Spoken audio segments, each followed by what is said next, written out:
Signals, the new supernatural thriller from F. Paul Wilson. Twilight has come, night will follow.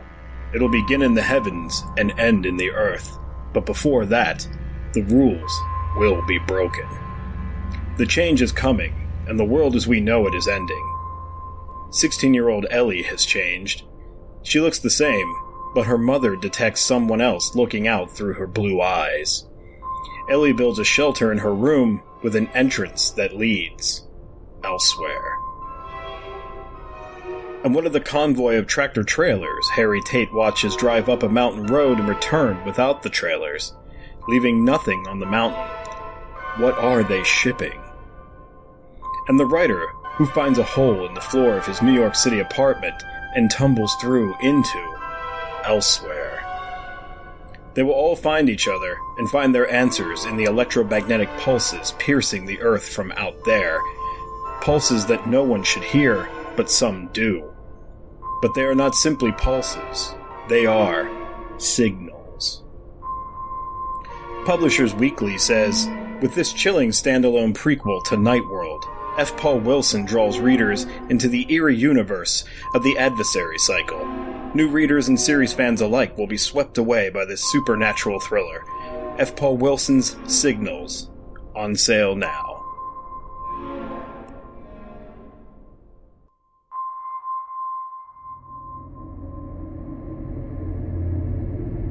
That is not dead which can eternal lie, and with strange eons a podcast shall rise. H.P. Lovecraft, Weird Tales, Ramsey Campbell, Cthulhu, Laird Barron, Silent Hill, Brian Lumley, Dagon. There's something sinister out there in the cosmos, and the tendrils run deep throughout the universe. Only one woman dares to traverse the web. Mary SanGiovanni, who once again is up to cosmic shenanigans. Hi folks, welcome to Cosmic Shenanigans. This is Mary SanGiovanni, and as usual, I am up to shenanigans once again of cosmic proportions. Today, I thought I'd do something a little bit different and talk about my own series, the Kathy Ryan series. Now, I know I've mentioned in the past I'm not 100% comfortable with talking about my own stuff all the time, but I think it's an interesting deviation into what has inspired me about cosmic horror and why I write the way I write and how I feel that, God willing, I'm actually contributing to the body of literature that is cosmic horror. Now, the Kathy Ryan series takes place currently over 4 books. There are at least 3 more planned, but probably won't come out for a while. So the current books that encompass the Kathy Ryan series are Chills, Behind the Door, Inside the Asylum, and Beyond the Gate. And in these, an occult specialist, a sort of freelance occult specialist, Kathy Ryan, is the primary protagonist.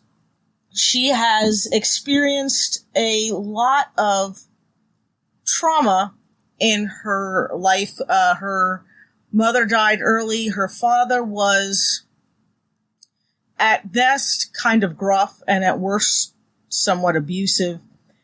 And her brother, her older brother, grows up to be a serial killer and makes an attempt on her life, which leaves her with a very large and noticeable scar on her face. Kathy's interest in the occult probably stems from her brother, who belonged to a cult and who she believes managed to kill as many women as he did because of some occult help from this group that he belonged to. Now, there are cults in my work, particularly in Chills, the first book. And those of you who have read, I guess a majority of my stuff might recognize the cult, The Hand of the Black Stars. In my novel, Thrall, The Hand of the Black Stars Church is one of the few original buildings of thrall. And it was believed that the Hand of the Black Stars cult took over this building and made it their church, for lack of a better word. And that it was through this church that they perhaps contributed to the opening of doorways between worlds. Now, I've suggested in other books of mine that the real problem with all of these other dimensions leaking into ours started with the Hollowers. And the Hollowers, if you're not familiar with it, the Hollowers were a race of boogeymen, more or less. I did a trilogy early on in my career about the Hollowers, and they were interdimensional beings, and their ability to travel between worlds and the frequency with which they did this caused some tears in our world, between our worlds and this sort of middle ground that all of the other dimensions of, multiple universes sort of bump up to. And the Hollowers were kind of the first ones to break through. And one of the few races that I've written about that actually are able to do this fairly regularly and without any real detriment to themselves. In other stories, in other cases, we see that other dimensional beings that come through here, sometimes the atmosphere, the environment is not right, and it kills them outright, or it kills them within seconds, and vice versa. The human beings can't exist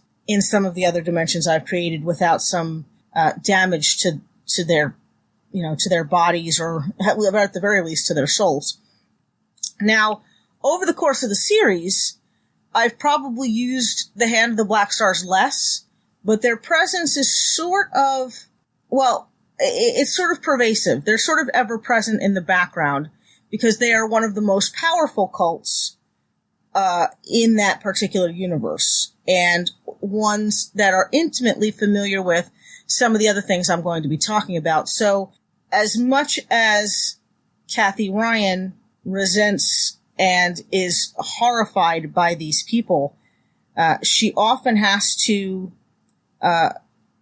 discuss certain occult matters with her brother, who is a member, in order to kind of put in perspective whatever case she happens to be working on. There are other cults mentioned in this, or in this series, and in one case, it's, I feel that cults are a trope that is often used in cosmic horror, so I try not to overdo it. I do believe, though, that the presence of interdimensional beings, the knowledge of the presence of those interdimensional beings, would make a difference to human beings who I think are genuinely looking for a group to belong to and a thing to believe in. And so I think cults in cosmic horror are a natural progression of the human desire to be a part of something. And that is true in these books, in that a lot of people choose sides. You can either be with the monsters or against them.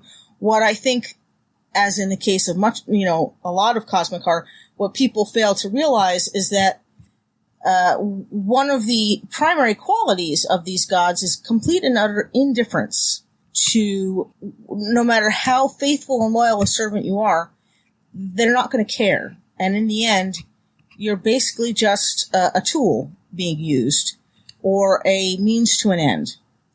So I'd rather look at, in my work, for the most part, so far, I'd rather look at the characters who are, in a way, beyond the grasp of a cult, that they don't, that they're more comfortable working alone, really, than with anyone else. Maybe to a fault in some cases. But because I don't want the cults to be the sort of mindless, faceless group of people who are, essentially being taken advantage of, Kathy's brother is a member of this cult, and he's very, very smart, and in essence was using the cult as a means to an end. But he serves as a kind of resource in terms of what the cults believe about the constructs of this universe and the universes beyond it, which I think is important, for Kathy, given her job as an occult expert. And her specialty is other dimensions and interdimensional beings. So, any resource that is going to put you in a position to be more knowledgeable and thus more prepared is a resource worth looking into. Now, in terms of other cosmic horror tropes that have shown up in my work, and I've noticed that over the course of the 4 books, perhaps because I've read more cosmic horror or I've, had more experience in understanding what has been used many times. And so there's a lot of, I think, cosmic horror tropes in Chills, which is not to say that's a bad thing. But I think that over the course of the series, these things change over time, or their usage, as far as I'm concerned, changes over time. To have developed, I think, probably the backbone, the spine of my mythos. Nearly all, if not all, of my published works are connected. They're in the same universe. And they all take place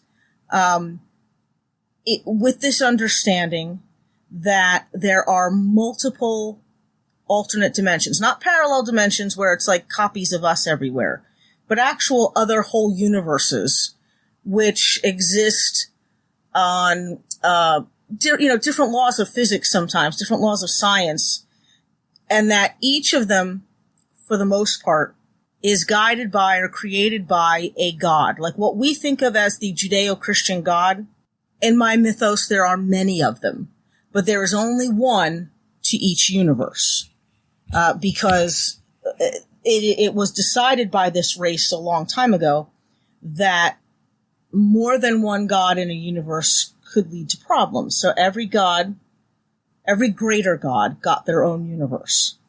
The problem arises by the 4th book that there is one universe where the gods have banished 5 other gods.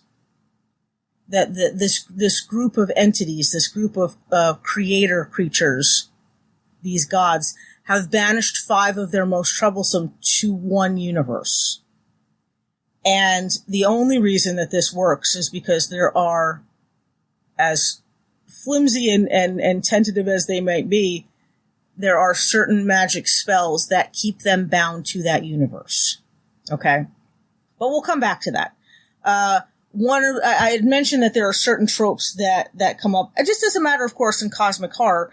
And we've talked many times about how in modern cosmic horror, these are often subverted or changed or used in a different and new and cool sort of way. And I like that. I like that idea. I think that I have learned to develop that over the course of 4 books.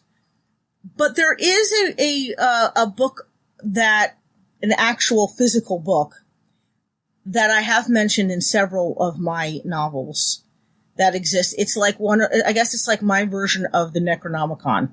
It's called the Livre de Porte, or the Book of Gates. It actually translates, I think, literally to the Book of Doors. But it was written by an occultist and alchemist named Le Clavier in the late 1500s in France.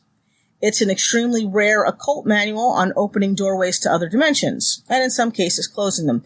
Over the course of my career, I have developed other books which are mentioned sort of in passing in the great library of Mary's occult tomes here. There's the Mura Tremondi, or The Walls Between Worlds, the Libro Novum Secula, the Tedescult des Blauen Volkes, and the Huimery Chaosu. And basically, if you were to translate all of them, they're books about other universes, how to open doors, how to close doors, how to build walls between worlds, strengthen the walls between worlds, and also about the other universes, as in the last book I mentioned, the chaos universes. Because there are a series of worlds and and certain dimensions, which are chaos dimensions. And they are very unstable. It is suggested that the Hollowers are from one of the worlds in one of those dimensions, and that other creatures in to-be-published books of mine are also from some of these chaos dimensions. Because they are unstable, it has forced these creatures to look for dimensions which are more stable, but that means that they are essentially invading often our dimension. Now, I tried to use beyond books, beyond these ancient tomes. Kathy Ryan belongs to a special group, and that special group has access to secret files in the Vatican, secret archives all over the world. She belongs to a network which exchanges information in a very anonymous sort of way across the internet, secure lines and things like that. But it is their job to have access to all of the occult information, all of the spell books, all of the information that has been gathered either anecdotally or scientifically about these other creatures from other dimensions, because it is their job to fight them and to return them to their places of origin or block them from ever coming through. Which leads me to another cosmic horror element that I use in the Kathy Ryan series, and that's monsters. Anybody who knows me knows that I love monster fiction. In fact, that's what I used to call it before I even knew that cosmic horror was a thing. I always told people I wrote monster stories, because to me the idea of other creatures of our imagination, of our fantasy, of our dreams and our nightmares was fascinating to me. In Chills, the very first novel of the series, we have the Blue People. And I should mention that part of this pantheon in my mythos deals with greater gods and lesser gods. And then there are, beyond that, I guess what you could call maybe angel-level creatures, which are fixers and cleaners and creatures that the greater and lesser gods send, forth first to clear the way, I guess. And in a lot of cases, those sort of mindless, animalistic monsters that you see are, elements of these greater or lesser gods sending things forth. Except in the case of Thrall, if you've ever read Thrall, where they're more symbiotic creatures that exist in the town.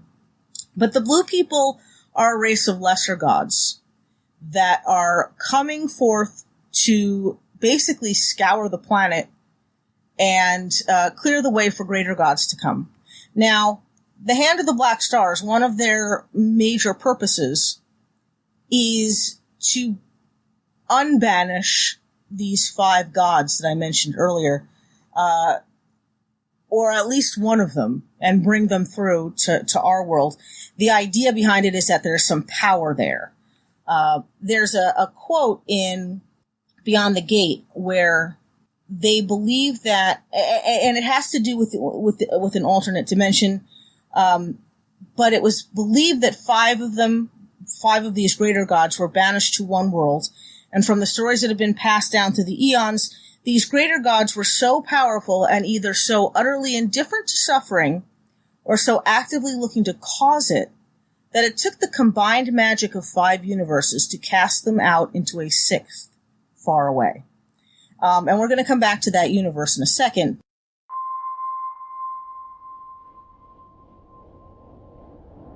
Signals. The new supernatural thriller from F. Paul Wilson.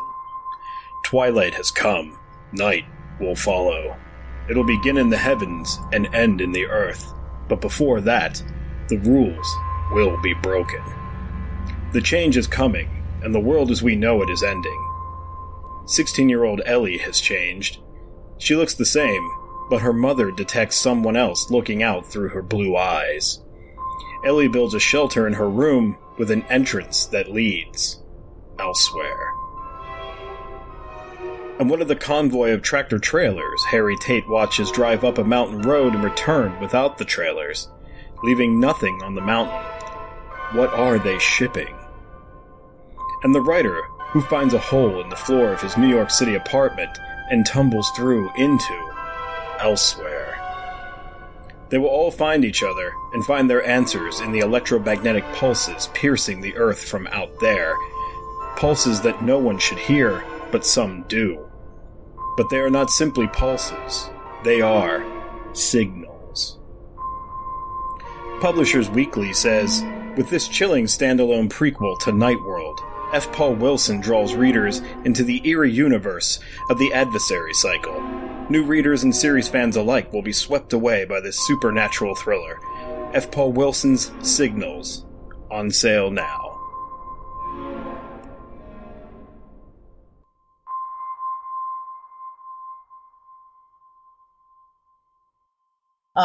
The gods that I've mentioned, and the names keep popping up. I noticed one of the things that readers ask me is, who are these people that you keep mentioning and then you never explain?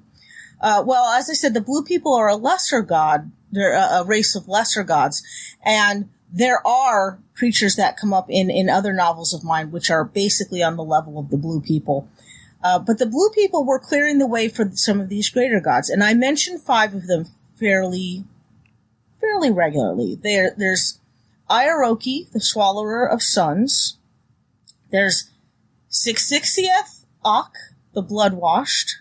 Im the Moon, the She-Beast Mother of the Spheres. Okatikner, the Watcher. And Thanaxium, the Traveler. Now, Thanaxium, the Traveler, of these 5, emerges as a leader. He's sort of the head god in that dimension. But these 5 gods were considered so detrimental to life in their universes that they were banished by the other gods, including what we would think of in a Judeo-Christian sense as Yahweh, that god. And in Beyond the Gate, finally, you actually encounter these entities, spoiler alert. At some point, they do run into these creatures. And you get a sense of how, after 3 books, 3.5 books, of fighting monsters that seem so far beyond our comprehension, to come across the gods that are responsible for creating a number of them, is a very, I think, traumatic and sort of shattering experience, as one would think in coming contact with a god. And I know we've discussed, in the past, the idea of, personifying something that is so foreign and alien to us. And I like to think that I've taken into consideration all the things that we've talked about in the past about how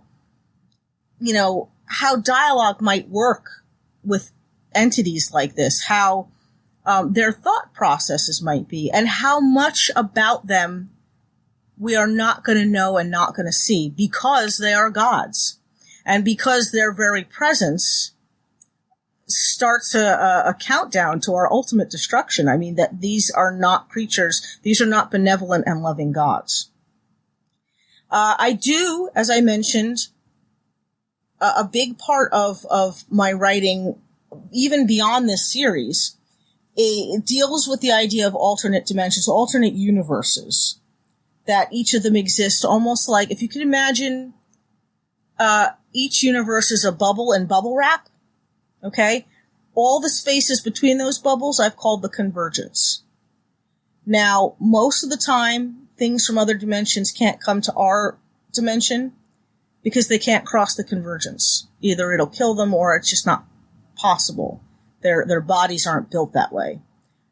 But there are certain creatures who can, and that's the problem is that the charms and spells in the convergence that keep things separated are starting to fall apart. One of the dimensions that I created, the oldest universe in my mythos, also contains the oldest world in this oldest universe. And it is often referred to in other books as Cyanathemia. Sorry, I had to make sure I was pronouncing that right. Cyanathemia. The scientists who first discover it from our world call it Hesychia, but its real name is Cyanathemia. And the people in the Hand of the Black Stars, let's say, Kathy Ryan and her associates, they know Cyanathemia. They are aware of its existence. They are also aware that it is the world to which these 5 gods have been banished, because it is so old that almost everything in this universe is dead already. All the planets are dead, all the civilizations, etc., etc. I quote in the story, "It's believed to be one of the oldest worlds and one of the oldest universes. It also has the dubious distinction of being the only world we're aware of in all the known dimensions to contain more than one greater god. Until we learned about it, we didn't imagine that such a thing could exist in one universe." But these 5 gods were, banished to this world. I describe this universe, and here's the thing. When you're writing cosmic horror, especially a series, in order to avoid basically just doing a monster of the week, where it's the same plot over and over, a doorway opens in another dimension, these people have to close it and fight off the things that are trying to come through. Sometimes you got to change it up a little bit. So in Beyond the Gate, Kathy Ryan is actually sent to another dimension. And in my Hollower trilogy, actually, the 3rd book of the Hollower trilogy involves characters moving to other dimensions or through other dimensions in an attempt to get home.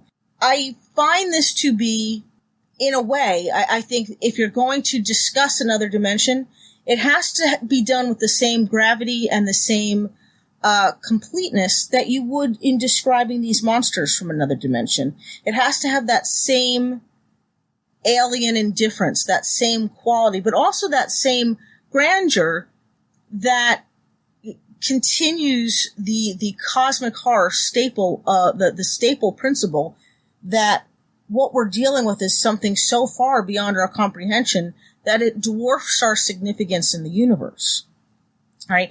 And so one of the things I've done, I think it, I tried to put great care into developing Cyanathemia because it is probably not the last time that characters in my books are going to interact with it.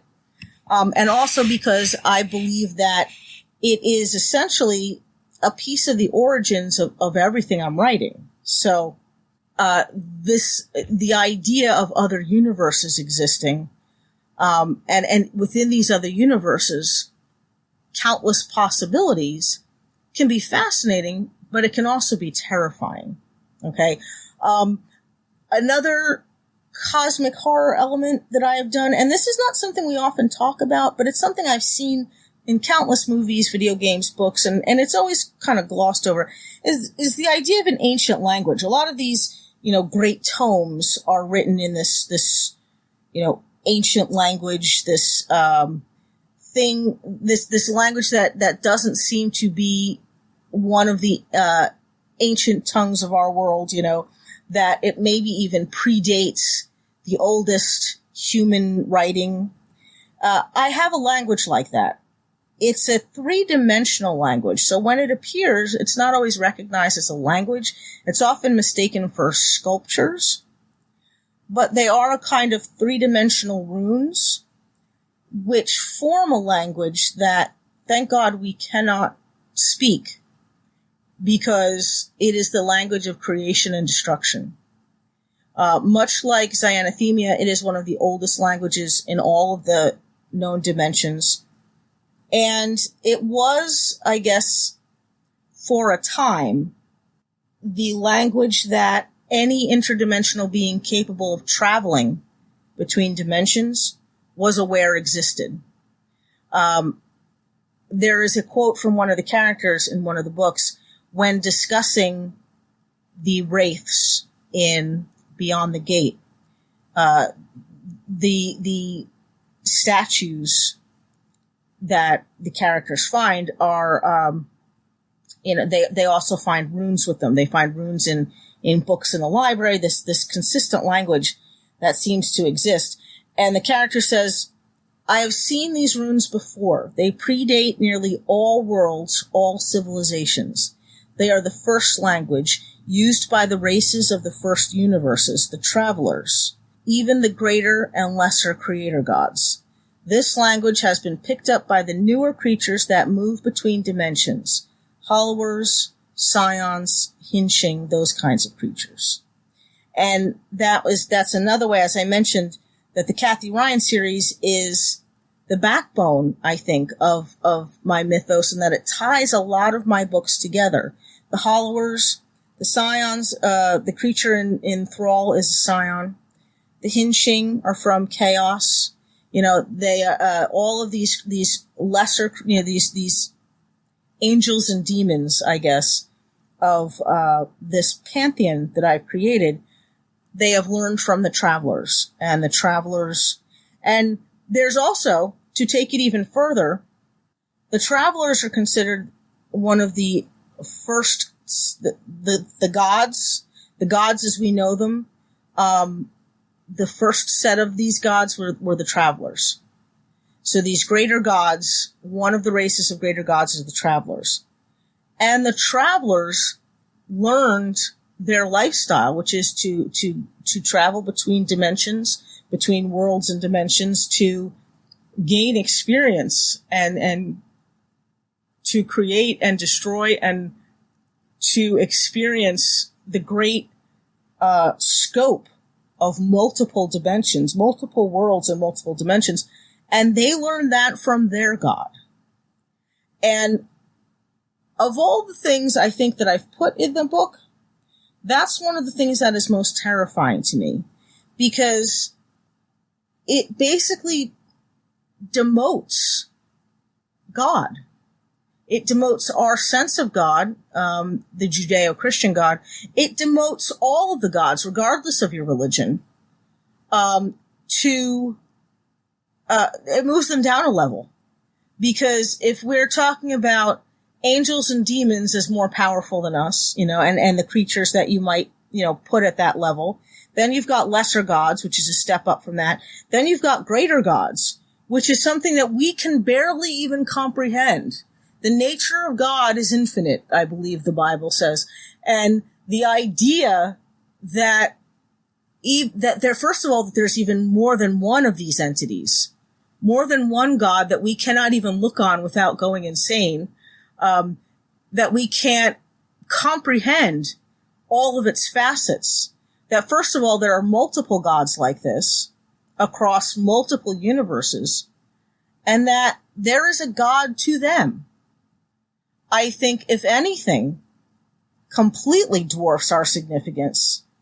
It would be something that dwarfs the significance of our gods.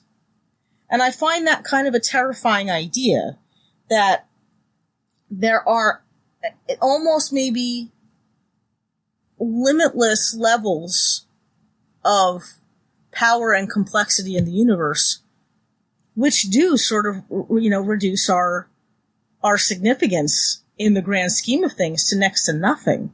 And as I've seen so often in modern cosmic horror, and I try to do this in my own work, I've tried to reframe, the purpose of humanity, the reason to keep getting up in the morning, is that the most important things to us are not these far-reaching, beyond our comprehension of scope gods, but the things that we love, the things that we put in the highest regard for ourselves, our loved ones, our family, our friends, our honor, our loyalty, our bravery, the things we would risk our lives for are often not, these incomprehensible gods, but the things on this earth that make humanity bigger than itself and make it worthwhile to be alive. But furthermore, there is a sense, I think, in the Kathy Ryan series that you can't really kill these things. And that was true in Lovecraft's work as well. You can't kill these gods. At best, you can escape them, and even then, only for a short time. I like, in my own work, to, as far as cosmic horror goes, to show that there is so much out there that is almost incomprehensible, and yet we run into it head on. We run into it directly, and that there are people out there that are willing to. They can't stop it, and sometimes they can't even slow it down, and they certainly can't get rid of it, but they're willing to risk their lives because of people they love, because of the ideals that, the best of humanity is predicated on, that they're willing to keep the balance in the universe. And to me, that's kind of a cosmic horror element, that we are powerless to stop it. The best we can do is balance it out, and bide ourselves some time until we're off this planet.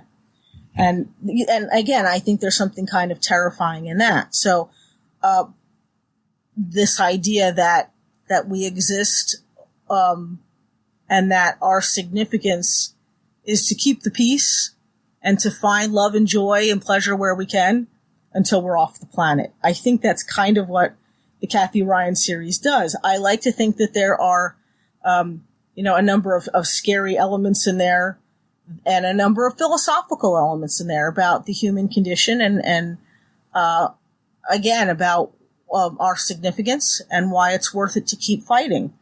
And I offer the Kathy Ryan series as one of my contributions to cosmic horror. And again, if you're interested in picking up those books, the series starts with Chills. It goes to Behind the Door, then Inside the Asylum, and Beyond the Gate. And that's it for this week.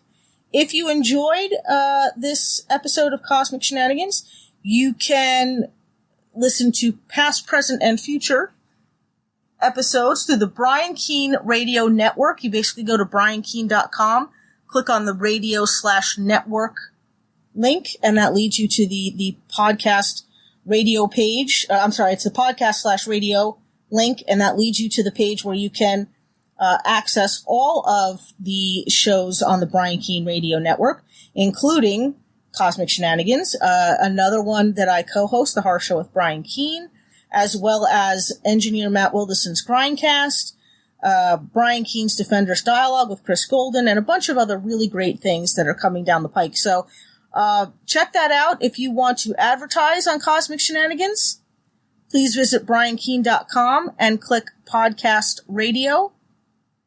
And that's it for this week. Bye.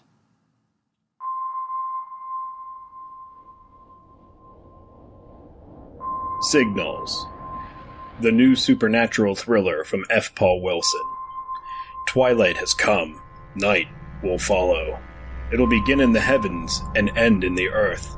But before that, the rules will be broken. The change is coming, and the world as we know it is ending. 16-year-old Ellie has changed. She looks the same, but her mother detects someone else looking out through her blue eyes. Ellie builds a shelter in her room with an entrance that leads elsewhere. And one of the convoy of tractor-trailers Harry Tate watches drive up a mountain road and return without the trailers, leaving nothing on the mountain. What are they shipping? And the writer, who finds a hole in the floor of his New York City apartment and tumbles through into elsewhere. They will all find each other and find their answers in the electromagnetic pulses piercing the earth from out there. Pulses that no one should hear, but some do. But they are not simply pulses. They are signals. Publishers Weekly says, with this chilling standalone prequel to Night World, F. Paul Wilson draws readers into the eerie universe of the adversary cycle. New readers and series fans alike will be swept away by this supernatural thriller. F. Paul Wilson's Signals, on sale now.